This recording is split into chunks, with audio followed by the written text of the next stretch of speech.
Hello, thank you for joining with me. We are on lesson 16 today. I have no neutral thoughts. We are reading out of A Course in Miracles workbook for students. If you'd like to join me in prayer. Dear Father, if left to my own devices, my perception will be skewed. I surrender to you everything that I think and feel. God, please take my past, plan my future, send your Spirit to redeem my mind that I might be set free. May I be your channel, God, and serve the world. May I become who you would have me be, do what you would have me do, go where you would have me go, and say what you would have me say, and to whom, dear God. Thank you. Thank you for bringing us together today. Amen. I thought for lesson 16 I would try the videos another way. So I don't know who's following me, or just if you have an opinion about it, let me know. Okay? Lesson 16, I have no neutral thoughts. The idea for today is the beginning step in dispelling the belief that your thoughts have no effect. Everything you see is the result of your thoughts. There is no exception to this fact. Thoughts are not big or little, powerful or weak. They are merely true or false. Those that are true create their own likeness. Those that are false make theirs. There is no more self-contradictory concept than that of idle thoughts. What gives rise to the perception of a whole world can hardly be called idle. Every thought you have contributes to truth or to illusion. Either it extends the truth or it multiplies illusions. You can indeed multiply nothing, but you will not extend it by doing so.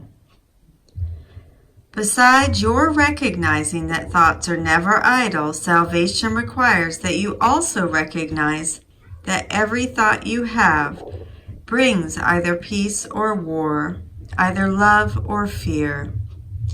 A neutral result is impossible because a neutral thought is impossible. There is such a temptation to dismiss fear thoughts as unimportant, trivial, and not worth bothering about, that it is essential you recognize them all as equally destructive, but equally unreal. We will practice this idea in many forms before you really understand it. In applying the idea for today, search your mind for a minute or so with eyes closed and actively seek not to overlook any little thought that may tend to elude the search. This is quite difficult until you get used to it. You will find that it is still hard for you not to make artificial distinctions.